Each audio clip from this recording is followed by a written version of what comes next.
Avis vascular center మన దేశంలోనే the best varicose vein hospital. నమస్కారం, welcome to I Dream. Health talks with Vijitha కార్యక్రమానికి స్వాగతం. ప్రస్తుతం మనతో పాటు ఉన్నారు general consultant doctor V Aditya Ranganath garu. ఇప్పుడు వారితో మాట్లాడేద్దాం. నమస్తే అండి. నమస్తే అండి. ఎలా ఉన్నారు? బాగున్నాను మ్యామ్, థ్యాంక్ యూ. అయితే షుగర్ చాలా పెద్ద సమస్యగా మారిపోతుంది. చిన్నపిల్లల నుంచి పెద్దవాళ్ళ వరకు చాలా మందిలో చూస్తున్నాం. ఆహార రీత్యా కొంతమందికి వస్తే, జెనెటిక్స్ పరంగా కొంతమందికి, ఏదేమైతేనేంటి అందరిలో ఈ సమస్య అయితే ఎక్కువగా. ఇంట్లో నలుగురు ఉంటే ఇద్దరికి ఈ సమస్య చూస్తూనే ఉన్నాం. ఒకవేళ షుగర్ని రివర్స్ చేయాలి అంటే గనక అవకాశం ఉందంటారా? ఉంటే గనక ఆ టిప్స్ ఏంటో తెలియజేయండి. సో ఇప్పుడు డయాబెటీస్ వచ్చింది, లేకపోతే బీపీ వచ్చింది, థైరాయిడ్ వచ్చింది, లేకపోతే వాట్ ఎవర్, ఇదివరకు మనం విన్నది ఏంటి అని అంటే ఒక్కసారి వస్తే లైఫ్ లాంగ్ అది తగ్గడానికి ఆస్కారం లేదు. సో మనం ఏం చేయొచ్చు, కంట్రోల్లో పెట్టుకోవాలి. సో డ్రగ్స్, అదే మన మెడిసిన్ తీసుకుంటాము రెగ్యులర్గా, ఆపకుండా తీసుకుంటే కంట్రోల్లో ఉంటుంది కాబట్టి భయపడాల్సిన అవసరం లేదని చెప్తారు. అయిపోయింది, అది అక్కడతో అయిపోయింది. బట్ ఇప్పుడు రీసెంట్ అంటే చాలా ఇయర్స్ నుంచి మనకి తెలిసిందే ఏంటి అని అంటే వీటన్నిటిని కూడా మనం రివర్స్ బ్యాక్ చేసుకోవచ్చు.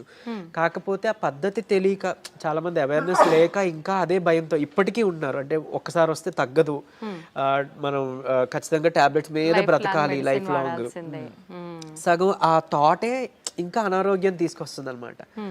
సో అసలైన నిజం ఏంటి అని అంటే డయాబెటీస్ని కూడా మనం రివర్స్ చేసుకోవచ్చు ఖచ్చితంగా. అంటే నేను చెప్తుంది రివర్స్ అంటే పూర్తిగా డయాబెటీస్ అసలు లేకుండానే మనం ఫర్దర్గా మనం జీవించవచ్చు, మన లైఫ్ లీడ్ చేయొచ్చు. అవకాశం ఖచ్చితంగా ఉంది. అంటే ఆరోగ్య సూత్రాలు పాటించడం వల్లనే. ఏంటండి మరి అవి? సో మెయిన్గా ఇప్పుడు డయాబెటీస్ రావడానికి కారణం ఒకటి ఇన్సులిన్ రెసిస్టెన్స్. సరే, ఇన్సులిన్ రెసిస్టెన్స్ అంటే ఏం లేదండి, ఇప్పుడు మనం ఎక్కువసార్లు తీసుకుంటాం, డే మొత్తంలో ఎక్కువసార్లు తినడం, లేదా ఏదైనా మధ్యలో గ్యాప్స్లో మళ్ళీ ఇప్పుడు లంచ్, డిన్నర్, పొద్దున్న బ్రేక్ఫాస్ట్కి మధ్యలో మళ్ళీ ఏదైనా టీ, ఏదో కాఫీ అలవాటు ఉంటుంది, లేదంటే ఇంకేదైనా స్నాక్స్ తింటాం. ఇలాంటి అలవాటు ఎక్కువ అయిపోయి ఏంటి అని అంటే మనం ఏది తిన్నా ఏది తాగినా, అంటే వాటర్ తప్పిస్తే మిగిలిన ఏం తీసుకున్నా మన బాడీలో ఇన్సులిన్ ప్రొడక్షన్ జరుగుతుంది. సో టైప్ 2 డయాబెటీస్ అంటాం ఏంటి, ఇన్సులిన్ ప్రొడక్షన్ ఉంటుంది మన బాడీలో, జనరేట్ అవుతుంది, కానీ ఆ కణాలు సరిగ్గా ఇన్సులిన్ని యూజ్ చేసుకోలేకపోతున్నాయి. దాన్ని టైప్ 2 డయాబెటీస్ కింద పరిగణిస్తున్నారు. ఒకవేళ ఇన్సులిన్ ప్రొడక్షనే లేదు బాడీలో, మన ప్యాంక్రియాస్ సరిగ్గా పనిచేయట్లేదు, అందులో ఐలెట్స్ ఆఫ్ లాంగర్హాన్స్ అని ఒక కణాలు ఉంటాయి, దాని నుంచే మనకి ఇన్సులిన్ వస్తుంది. సో ఇన్సులిన్ సరిగ్గా ప్రొడక్షన్ లేదు అని అంటే అది టైప్ 1 కింద మనం పరిగణిస్తున్నాం. చిన్నపిల్లల్లో కూడా టైప్ 1 అది చూడొచ్చు. సో ఇప్పుడు ఇన్సులిన్ ప్రొడక్షన్ జరిగి మనం తిన్న ప్రతిసారి మన గ్లూకోజ్ లెవెల్స్ ఏదైతే ఉందో అది మేనేజ్ చేయడానికి ఇన్సులిన్ ప్రొడక్షన్ జరిగి, అంటే స్పైక్ అయ్యి అది కంట్రోల్ తీసుకొచ్చి మళ్ళీ అది ఇన్సులిన్ తగ్గి ఆ స్పైక్ తగ్గి మళ్ళీ మనం తింటున్నాం, మళ్ళీ పెరుగుతుంది కదా. ఇలా అస్తమాను పెరిగి తగ్గడం వల్ల మన బాడీ అలవాటు పడిపోతుంది ఆ ఇన్సులిన్, సెట్ అయిన ఇన్సులిన్ లెవెల్కి. సో ఇన్సులిన్ రెసిస్టెన్స్ వచ్చేస్తే ఏమవుద్ది, ఇదే గ్లూకోజ్ని, అంటే రోజువారీ తినే సేమ్ అదే మోతాదు ఒక గ్లూకోజ్ని మనకి ఇప్పుడు మెటబలైజ్ చేయాలి అని అంటే ఇన్సులిన్ ఈ మోతాదుకి మించి ఇంకా ఎక్స్ట్రా ప్రొడక్షన్ జరగాల్సి వస్తుంటుంది అనమాట. అంటే ఈ లెవెల్కి అది కంట్రోల్కి రావట్లేదు, దాన్నే ఇన్సులిన్ రెసిస్టెన్స్ అంటున్నాం. సో మనం చేయాల్సిన పని ఏంటి అంటే ఇన్సులిన్ రెసిస్టెంట్ తగ్గించి ఇన్సులిన్ సెన్సిటివిటీ మనం పెంచుకోవాలి ఒకటి. తర్వాత ఆహారంలో చిన్న మార్పులే, అంటే ఇప్పుడు డయాబెటీస్ మనం ఇది చేయాలి అని అంటే సరే ఏముంది రైస్ మానేయండి అని చెప్తారు, అంతే కదా, మాకు చాలా ఇబ్బంది, మేము చేయలేము అని అంటారు. అలా ఏం కాదు, కొన్ని పద్ధతులు ఉన్నాయి, నేను చెప్తాను ఇప్పుడు ఖచ్చితంగా. అది పాటిస్తే ఏకంగా డయాబెటీస్ చక్కగా కంట్రోలే కాకుండా రాబోయే రోజులు, అంటే మీకు ఫస్ట్ 3 months 4 months కంట్రోల్ తెచ్చుకుంటారు. ఆ పైనుంచి మనకి టార్గెట్ ఏంటి అని అంటే మనం వాడుతున్న మెడిసిన్ నెమ్మదిగా డోస్ తగ్గించుకోగలగాలి. అంటే తగ్గించగలగాలి అంటే ఆటోమేటిక్గా మనకి లెవెల్స్ తగ్గితే యాజ్ ఏ మీ డాక్టర్ కానీ మేము కానీ తగ్గించగలుగుతాం కదా. తగ్గించిన తర్వాత దీన్ని పూర్తిగా రివర్స్ బ్యాక్ చేసుకొని నార్మల్ లైఫ్, అంటే ఆ ఫుడ్ని తీసుకుంటూ చక్కగా మనం ఎలాంటి ట్రీట్మెంట్, అంటే ఈ డ్రగ్స్ తీసుకోకుండా ఉండడం. మళ్ళీ అది తగ్గిపోయిన తర్వాత మళ్ళీ పంచదార తినేస్తాం, మైదా పిండి తినేస్తాం, గోధుమ పిండి తినేస్తాం, లేకపోతే ప్రాసెస్డ్ ఫుడ్ తినేస్తాం. అంటే అసలు అదే మెయిన్ ప్రాబ్లం. అంటే high saturated fats, high carbohydrates ఉండడం వల్లనే మనకు వస్తుంది. ఇది వరకు వాళ్ళకి, అంటే మన పెద్దలకి అప్పట్లో ఎందుకు రాలేదంటే వాళ్ళు ఇవేం తీసుకోలేదు కాబట్టి వాళ్ళకి రాలేదు.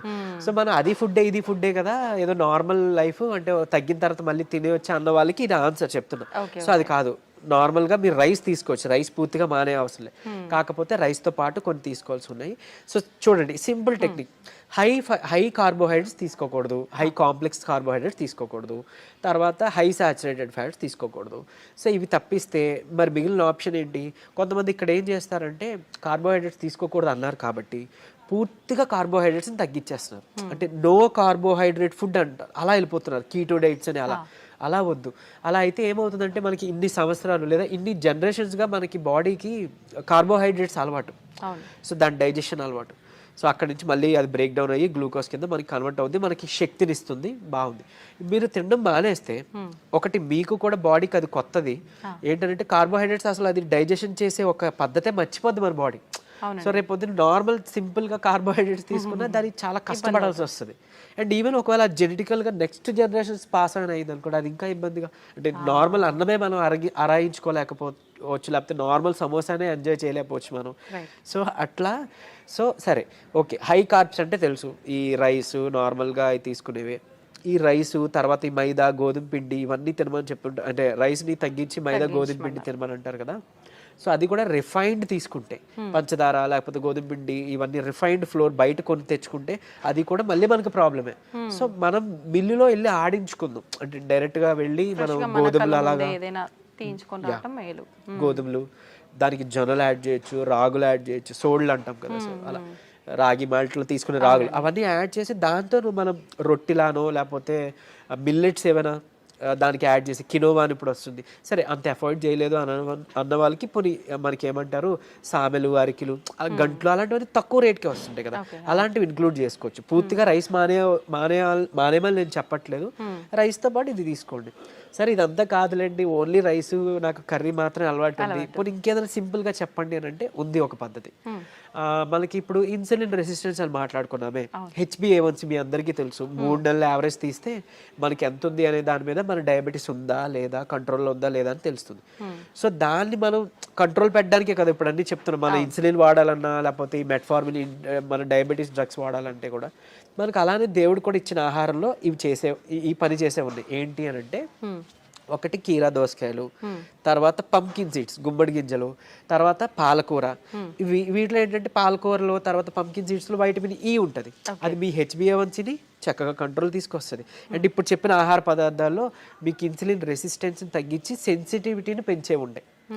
సో ఇప్పుడు సరే కొంత లిస్ట్ చెప్తాను చూడండి. మష్రూమ్స్ బాగా అదే మన ఉడకబెట్టిన గుడ్లు ఫుల్గా విత్ సొనతో పాటు తీసుకోవాలి, అది కొలెస్ట్రాల్ కాదు, మంచి కొలెస్ట్రాల్ తీసుకోండి.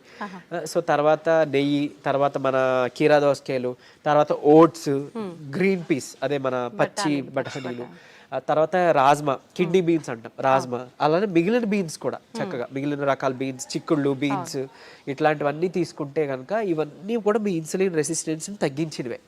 సో మీ ఇష్టం, గుడ్లు పోనీ ఆమ్లెట్ రూపంలో తీసుకోండి, నిద్రకి పనికి వస్తుంది ఆమ్లెట్, ప్లస్ దీనికి కూడా హెల్ప్ అవుతుంది.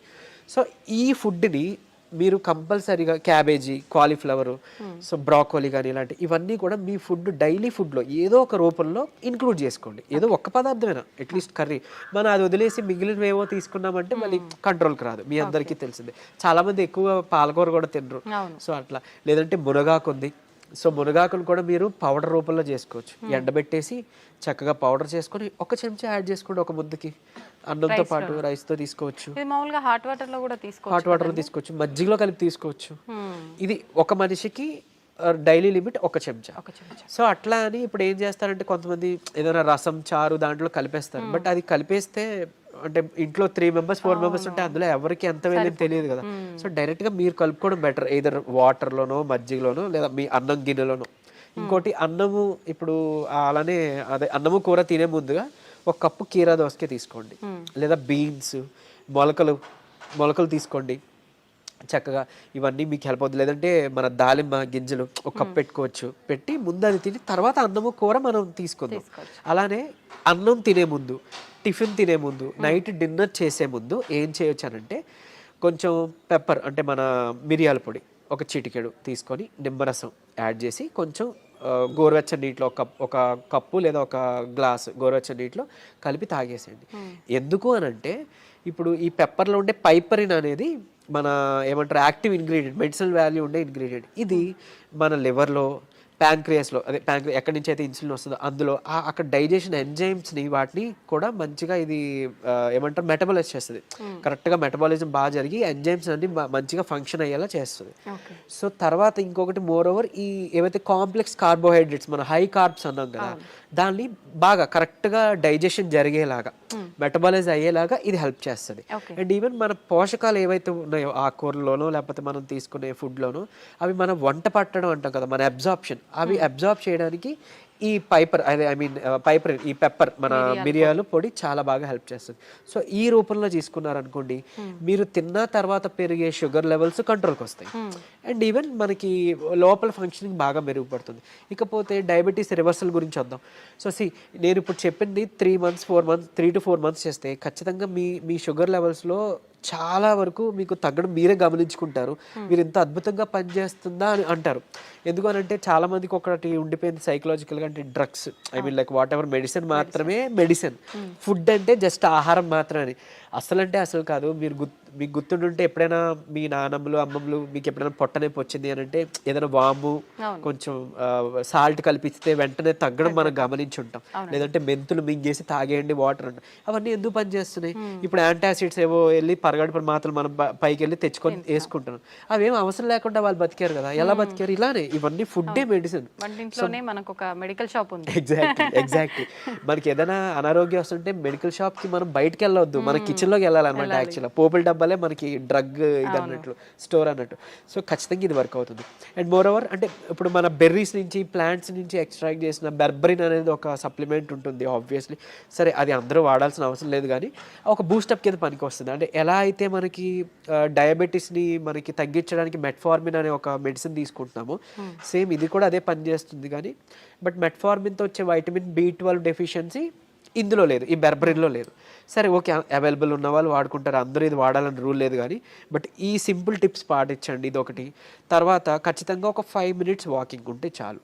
5 minutes వాకింగ్ అంటే తిన్న తర్వాత ఒక 10 నిమిషాలలో 5 minutes వాకింగ్ చేస్తే చాలు. మీ ఆఫీస్ ఏరియా, మీ బెడ్రూమ్, మీ హాల్ ఎక్కడైనా ఆయాసం రావాలి, చెమటలు పట్టాలి, ఇట్లానే వాకింగ్ చేస్తేనే మనకి వర్కౌట్ అయినట్టు అని అస్సలు కాదు. బాడీ మూమెంట్ ఉండాలి. సో అది చేసుకుంటే చాలు, డయాబెటీస్ మనకి తగ్గుతుంది. రివర్స్ కి చెప్పుకున్న ఇందాక ఇంగ్రీడియంట్స్ ఉన్నాయి కదా, పంకిన్ సీడ్స్ అవ్వచ్చు, మన HbA1c కంట్రోల్ చేసే ఇన్సులిన్ సెన్సిటివిటీ పెంచేవి, ఇవి మీరు చేసుకుంటే 3 to 4 months ఖచ్చితంగా రివర్స్ అయిపోతుంది. ఇప్పుడు చాలా మంది మనం చూస్తూ ఉంటామండి, జామకాయ ఆకులు, లేత చిగుర్లు అని చెప్పి, లేదు అంటే తిప్పతీగ అని చెప్పి, ఇలాంటి కొన్ని ఆకులతో వేణిల్లో వేసి మరిగించిన వాటర్ తాగుతుంటారు షుగర్ ఉన్న వాళ్ళు. ఇది వర్క్ అవుతుంది అంటారా? యాక్చువల్గా ఇప్పుడు జామాకులు ఉన్నాయి కదా, లేత తీసుకొని ఒక 4 ఆకులు మనం వేడి నీటిలో వేసి మరిగించి కషాయంలా తీసుకొని ఉదయం సాయంత్రం లేదా ఒక పూట అట్లీస్ట్ పరగడుపునైనా కానీ తాగితే కనుక అమోఘంగా ఆ రోజే పెరిగిన షుగర్ లెవెల్స్ తగ్గిపోయాయి. సో నేను ప్రీవియస్ వీడియోలో జామాకులు కషాయం గురించి చెప్పినప్పుడు చాలా మంది ఫోన్ చేసి అంటే ట్రై చేసి చక్కగా ఫస్ట్ నమ్మారు, ట్రై చేసి ఒక 2 daysలో వాళ్ళు ఫోన్ చేసి సార్ అంటే మాకు 1 day 2 dayలోనే ఇంత బాగా పనిచేస్తుంది, కంటిన్యూ చేయొచ్చు అంటారా, ఎక్కువ కాలం అన్నారు. బేసిక్గా చేయొచ్చండి, చేసుకోండి అని చెప్పారు. సో ఈవెన్ అది వాళ్ళకి ఏంటంటే డయాబెటీస్ ఎక్కువ, షుగర్ లెవెల్స్ ఎక్కువ ఉండడం వల్ల కొంతమందికి నిస్సత్తువ నీరసంగా ఉంటుంది కదా, దాన్ని కూడా ఇది మనకి జామాకులు బాగా హెల్ప్ అవుతుంది. జామకాయ తినొచ్చు, బొప్పాయి తినొచ్చు, అట్లనే జామాకులు కషాయం బాగా హెల్ప్ అవుతుంది, తీసుకోవచ్చు. తిప్పతీగ కూడా తీసుకోవచ్చు. బట్ తిప్పతీగ చాలా మంది తెలియక కోవిడ్ టైంలో అంటే ఇప్పుడు వైరస్ నుంచి బయటపడాలని తెలియక చాలా మంది ఓవర్ డోసెస్లో తీసుకుని వితిన్ 15 daysలో వాళ్ళ లివర్ మొత్తం డ్యామేజ్ అయ్యి ఎమర్జెన్సీ వార్డులో అడ్మిట్ అవ్వడం, చనిపోవడం జరిగింది. కానీ నేను ఇక్కడ చెప్పే ఒక ముక్క, తిప్పతీగ ప్రాబ్లం కాదు, ఓవర్ డోస్ ప్రాబ్లం. కాబట్టి తిప్పతీగని మనం ఇప్పుడు ఒకవేళ ఒక లైక్ 1 inch తీసుకున్నాం అనుకోండి, ఆ రూట్ ఏదైతే ఉందో దాన్ని బాగా బాయిల్ చేసి మనం దాన్ని తాగొచ్చు. దాంట్లో కొంచెం ఉసిరి పొడి యాడ్ చేయొచ్చు, లేదంటే మునగాకు యాడ్ చేసుకోవచ్చు 1/2 spoon అట్లా. ఇలాగా మనం తీసుకున్నాం అనుకోండి మనకి మంచిగా బెనిఫిటే. ఇప్పుడు అలాగని ఏంటి ఫ్లాక్స్ సీడ్స్ ఉన్నాయి, అవిసె గింజలు ఉన్నాయి. అవిసె గింజలు మనకి కొలెస్ట్రాల్ తగ్గిస్తుంటుంది, డయాబెటీస్ని రివర్స్ చేస్తుంది బాగా. అంటే ఒక 2 చెంచాలు మనం పౌడర్లా కానీ తయారు చేసుకొని మనం ఫ్లాక్స్ సీడ్స్ తీసుకుంటే, ఇదే ఫ్లాక్స్ సీడ్స్ గురించి ఒక పేపర్లో ఒక ఆర్టికల్ వచ్చింది. ఏంటి ఫ్లాక్స్ సీడ్స్ తీసుకోకూడదు, లివర్కి మంచిది కాదు, లేకపోతే ఇంకోటి ఏదో అని. కరెక్టే, ఏదైనా అతిగా తీసుకుంటే మనకి ఫుడ్ అయినా ఆబ్వియస్లీ కదా. సో అంతే, అది పట్టుకొని ఉండొద్దు. అరే ఇప్పుడు తిప్పతీగ ఏదో ప్రాబ్లం, సరే తిప్పతీగ పక్కన పెడితే అట్లీస్ట్ ఫ్లాక్ సీడ్స్, ఉసిరికాయ ఫ్లాక్ సీడ్స్, లేకపోతే మన ఏమన్నా మన పెప్పర్, సో ఇట్లాంటివి ఉన్నాయి కదా, వీటి వల్ల ఏం చేయటం జరగదు. డ్యామ్ షూర్ మంచిదే. సో లిమిట్లో తీసుకోండి. ఇంకోటి ఫ్లాక్ సీడ్స్ గురించి ఇప్పుడు మాట్లాడుకున్నాం కాబట్టి చాలా మంది తెలియక దాన్ని పౌడర్ చేసి స్టోర్ చేసుకుంటున్నారు. వద్దు, అది ఏంటి అని అంటే ఆక్సిజన్కి సెన్సిటివ్ అనమాట, ఎయిర్ సెన్సిటివ్ యాక్చువల్గా. దీన్ని మనం ఎంత ఎయిర్ టైట్ దీంట్లో స్టోర్ చేసుకున్నా, ఎంత అమోఘంగా పనిచేస్తుందో ఇది అంత చేడ్ చేస్తుంది స్టోర్ చేస్తే. ఆక్సిడైజ్డ్ అయిపోయి మనం ఎంత ఇది చేసినా అది అయిపోతుంది. సో ఫ్రెష్గా తయారు చేసుకోండి. ఒక 2 చెంచాలు చిన్న మిక్సీ గిన్నెలో మాత్రం అవుతుంది, పెద్ద మిక్సీ గిన్నెలో అవ్వదు. సో చేసుకొని మీరు బటర్ మిల్క్లో మిక్స్ చేసుకోవచ్చు. కొలెస్ట్రాల్ తగ్గుతుంది, డయాబెటీస్ రివర్సల్కి హెల్ప్ అవుతుంది. అండ్ ఈవెన్ మనకి బయట బనానా ఫ్లోర్ అని దొరుకుతుంది, అరటి దీని నుంచి తీసిన పిండి. సో అది ఆన్లైన్లో వాటిలో అవైలబుల్, దాన్ని తెచ్చుకోండి. ఒక చెంచా చక్కగా బటర్ మిల్క్ దీంట్లో మిక్స్ చేసుకోండి. ఈ ఫ్లాక్ సీడ్స్ని మిక్సీలో పౌడర్ చేసుకోండి, పరగడుపునే తాగండి. మీకు డయాబెటీస్ని కంట్రోల్ రివర్స్ చేయడానికి హెల్ప్ అవుతుంది. ఎందుకు అని అంటే రెసిస్టెన్స్ స్టార్చ్ అదన్నీ ఉంటేనే మనకి యూజువలీ చాలా ఇదనమాట. సో డయాబెటీస్ రివర్స్ చేయడంలో ఈ అరటి ఫ్లోర్ ఏదైతే ఉందో అమోఘంగా పనిచేస్తుంది. ఒక్క చెంచా చాలు, మీరు తినే దాంట్లో ఎందులోనూ కలుపుకోవచ్చు. ఈవెన్ ఏమంటారు, మీరు తినే ఏదైనా అట్టు రొట్టెలో వేసుకోండి, లేదంటే ఇలా బటర్ మిల్క్లో మిక్స్ చేసుకోండి. ఇది ఖచ్చితంగా మీ డయాబెటీస్ రివర్సల్కి హెల్ప్ అవుతుంది. సో ఎందుకు, ఇన్సులిన్ రెసిస్టెన్స్ మనకి మెయిన్గా రివర్స్ అవుతుంది కదా, అంతే. ఇదే సీక్రెట్ ఫార్ములా, ఇది నమ్మి చేయండి. నిజంగా చెప్తున్నా, మీరు ఇయర్స్ డ్రగ్స్ అది వాడాల్సిన అవసరం లేదు. అండ్ ప్రీవియస్గా ఒక వీడియోలో నేను చెప్పాను, లైక్ పరగడుపున ఒక చెంచా కలబంద గుజ్జు తీసుకోండి అని. అది నేను ఎక్కడో మెడికల్ క్యాంప్కి వెళ్ళినప్పుడు ఒక ఆవిడ నా వీడియో చూశారంట, ఆవిడ కంట్రోల్ అయింది. సో మీరు ఇదివరకు వాడేవారు కదండి ట్యాబ్లెట్, ఈ నెల చాలా వరకు తగ్గింది, ఏం చేశారంటే మీ వీడియో చూసాను సార్, యాక్చువల్గా కలబంద గుజ్జు చెప్పారు, పరగడుపును తీసుకోవడం మొదలు పెట్టాను, నాకు ట్యాబ్లెట్ తగ్గిపోయింది, సగానికి సగం డోస్ తగ్గిపోయింది. And with in next 2nd or 3rd మంత్లో ఆవిడకి పూర్తిగా నేను ఆపేశాను, ట్యాబ్లెట్ తీసుకోవాల్సిన అవసరం లేదు, ఆవిడకి డౌన్ అయిపోతుంది. సో అంత బాగా పనిచేస్తాయి మనకి దేవుడిచ్చిన ఇవన్నీ మెడిసిన్సే. సో ఇందులో చెప్పింది ఏదైనా వాడుకోండి. మీకు ఏం పని చేసిందో కమెంట్లో చెప్పండి. సో మిగిలిన వాళ్ళకి ఇన్స్పైరింగ్గా ఉంటుంది. అండ్ ఏది పని చేయలేదో లైక్ నాకు తెలిసినప్పుడు నేను సజెస్ట్ చేయగలుగుతాను మీకు ఆల్టర్నేట్గా. ఓకే, థ్యాంక్ యూ అండి. నిజంగా చాలా యూస్ఫుల్ టిప్స్ అనేది తెలియజేయడం జరిగింది. నమస్తే.